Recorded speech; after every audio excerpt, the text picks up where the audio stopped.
What is up YouTube, this is Zane from Team Judgment Yu-Gi-Oh here, and if you are a subscriber you will be aware that we just recently posted a Burning Abyss profile on our channel. However, that profile was a bit lackluster, and I thought that I was running a few things that I definitely wouldn't run upon looking back, so I created a new profile. I have pretty much all the cards except for one card in the extra deck, which is another Dante, because this card is expensive AF right now. So I'll be going over the main deck, 40 cards, and then the 14 card extra deck if you don't include the proxy. Okay, start off with triple Scar Mellibranch the Burning Abyss. She searches in the end phase, which is nice. Searches Tour Guide most of the time. Triple Graph Mellibranch the Burning Abyss. When you send to a graveyard, you get special summon out any Burning Abyss monster from your deck, which is definitely helpful. And then we have triple Kerr Mellibranch of the Burning Abyss. When he sends to graveyard, you get special summon out a Burning Abyss monster from your graveyard, which can also be the XYZ monster, which is Dante. So it's very nice. It creates a loop with Dante, by which you get to add him back to your hand and Dante is destroyed. So those are the 9 Burning Abyss monsters. You have to run those for at the moment, because we only have very few Burning Abyss monsters, and if you don't run all 9, you'll find yourself running out of monsters fairly quickly. Okay, next up, triple Tour Guide from the Underworld. Tour Guide is the best card in the deck, hands down. Tour Guide is what makes the deck work. Tour Guide, you want to see this in your opening hand. If not, you want to have the means to search it via Scam or Graph, So you just want to have this card in your hand. The idea behind the deck is that you always have a Tour Guide in your hand going into next turn. That way you got the plus. That way you have the +1 over your opponent, and also you just maintain advantage. Tour Guide is a really good card, and it's a 1-card XYZ monster, which is really good in this deck. So those are the standard 12 monsters that you have to run in any Burning Abyss build. And then I'm also running the 1 Tour Bus to complement the Tour Guide engine. She's really good. She gets to shuffle back monsters. You can shuffle back Dante, you can shuffle back, I don't know, milled BLS. Or if you mill something you don't want to mill, you can always just shuffle it back with Tour Bus. So Tour Bus is a really good card in this deck. Next up, we are running Double Effect Veiler. Because we are running the Chaos engine, I do believe Effect Veiler to be the best standalone light monster in the game, really, because it just stops effects and it's a light, and that's why it's in here. The only reason it's in here is really because it's a light. If I wasn't running the Chaos engine, I'd probably cut it for Phoenix Chain or something, but Effect Veiler is definitely good, and it does stop effects, which is ultimately its main purpose. Okay, next up, Double Riser, the Storm Monarch. The reason why I played this over Caius is because this sets your opponent back a turn, so you're in a sense going +2 because your opponent's losing a turn as well as losing a card.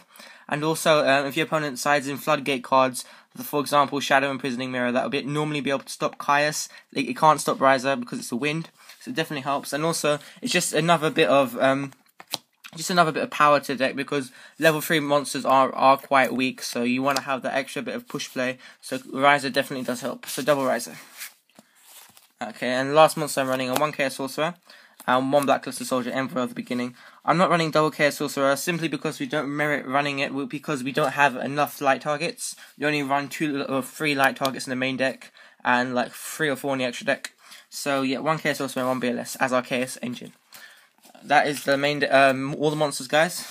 All the monsters. Let's get into the spells. Start off with double rank up Magic Astral Force. Now, it's a bit of a controversial topic because in my last video I didn't actually include Astral Force. Well, at that moment in time, Astral Force is a £15 card from Legacy of the Valiant, and I wasn't going to spend £15 on a card that I knew was just going to get reprinted in the Megatins. So therefore, I waited for the reprint, and the reprint was this is like £3 now, so I picked 2 of these up, and it definitely does work in this deck. It's a really, really good card. Astral Force allows access to rank 5s, which is, for like Jamie the Kid 00 said in his profile, rank 3s are good, but what if you could, you'd play rank 4s because they're just that 1 step better. That's the same logic with rank 3s versus rank 5s. The rank 5s are just going to be inherently better because of the summoning conditions. 5s are higher than 4s. And Astral Force is just really good, and you can make Pleiades, you can make lots of a variety of rank 5 monsters. And also, if you mill this, it's not the end of the world because you can always add it back to your hand. So double rank up Magic Astral Force. Next up, double Back to Square One. Back to Square One is one of my personal tech cards. I really like this card in this deck. It's essentially a faster version of Phoenix Wind Blast because you can activate on your turn. It's just a really good card, and it's an out to El Shaddai window, and it's out to lots of things, so double Back to Square One. Those, and the rest of the spells, we're running double Mystical Space Staffing, MST negates. What am I saying? Yeah, MST. Mystical Space Typhoon. It's here because while I can recognize that in the meta right now, it's not really Fiendish Chain is and Tenkies aren't really a huge thing. However, Mystical Space Typhoon is always a nice thing to have in your deck because if you're coming across a rogue deck or an anti-meta deck, so to speak, they'll be most likely main decking a form of Floodgate card like Dimensional Fissure or Soul Drain or something along those lines. So therefore, just having one in your main deck, is the ability to be prepared for anything is really good. Just having it in the main deck, knowing that it's in there. So double Mystical Space Typhoon, and also popping set cards when your opponent has one set card and you want to go for Tour Guide, you can just protect Tour Guide in that way. And speaking of protecting Tour Guides, we are running double Forbidden Lance. Lance is in here almost solely to protect Tour Guide because that Tour Guide normal summon is so crucial. If your opponent breaks with skills or Fiendish Chain or Fiendish Chains that Tour Guide, it's almost the end of the world because you'll just have a weak 1000 monster sitting on the field and your ability for your opponent to push for an OTK next turn. So double Lance definitely does help. It helps you get around that and it helps you go into your rank 3 successfully. So yeah, double Forbidden Lance. And then I'm also running one Chalice as well, just to damage step shenanigans and also effect negation. And like I said, it's a faster version of Breakthrough Skill in my opinion. And also, you can actually challenge your own monsters so they don't get destroyed, which definitely helps. So, one Chalice. And then, for the rest of the one-offs, one Book of Moon is staple, one Foolish Burial, staple. It's so versatile in this deck, you can do pretty much anything. It can be a Searcher, it can be a special summon from deck, it can be a special summon from graveyard, really good card. And then one Soul Charge, because you do find yourself with a lot of monsters in your graveyard. So there's all the one-offs. Onto traps. Double White Tap. White Tap is a really good card. It stops a lot of really good trap cards in the meta, archetype specific trap cards such as Artifact Sanctum, Sinister Shadow Games, and Telenova Alpha.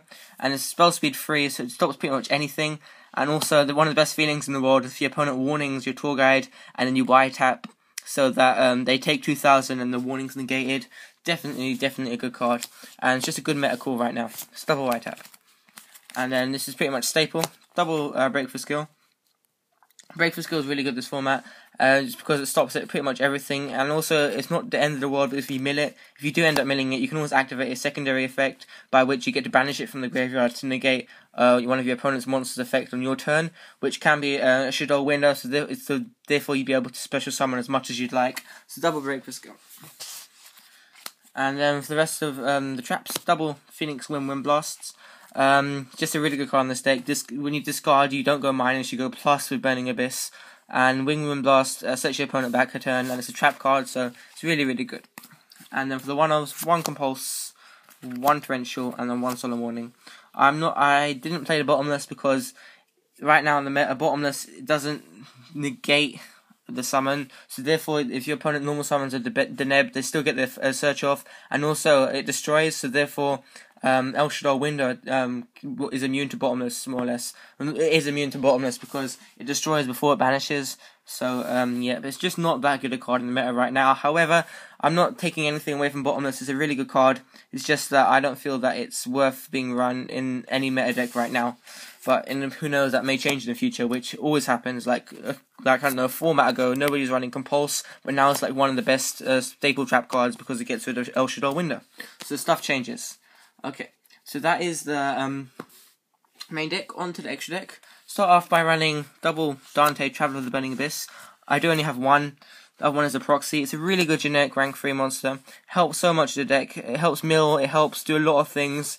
And also 2500 defense. I'm not going to explain what Dante does. Dante is the boss monster of the deck. You should know what Dante does.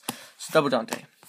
And then for the rest of the monsters, one Met Equipped for stalling things, one Giga Brilliant for OTK pushes, one Nightmare Shark for finishing games, one Alucard for popping back row, one Acid Golem for attacking other things, problem cards, one Fortune Tune for stalling out and also shuffling back your Tour Guides, one Wind Up Zen Mains, and one Granosaurus, which is solely here to be ranked up, and one Down a Magician, because you are running a lot of rank 3s. So that is the rank 3 portion of the extra deck. On to the rank 5s. One number 61 Volcasaurus, because Volca is good. Let me just explain something. Well, let me first I'll go over the rank 5s first. So then one can still play these for overlaying over your Dante. One Crimson Knight Vampire Bram for overlaying over your Ghost Trick Alucard. And then one Tourist Keeper of Genesis for overlaying over your Medcrypt Engineer. Now, the reason for me running Volcasaurus and Grenosaurus, which is here, now I'm aware it does take up extra deck space. However, the argument was that Ghost Trick Alucard, Dante, and Medcrypt are all utility rank 3 monsters. You want to go into these to do other purposes other than being solely there to be ranked up into rank 5s. However, you would very, very rarely go into Grenosaurus. So therefore, if late game, if you've used up all 3 of these monsters, you always have Grenosaurus sitting in your extra deck to be ranked up into Volcasaurus. So that doesn't make your Astroforce dead in hand. So yeah, that was the reason for playing these 2 cards, while Grenosaurus is a really bad card, but Volcasaurus is pretty decent. So that has been the deck before, guys. Remember to like, comment, and subscribe. It's Team Judgment here, signing out. Bye.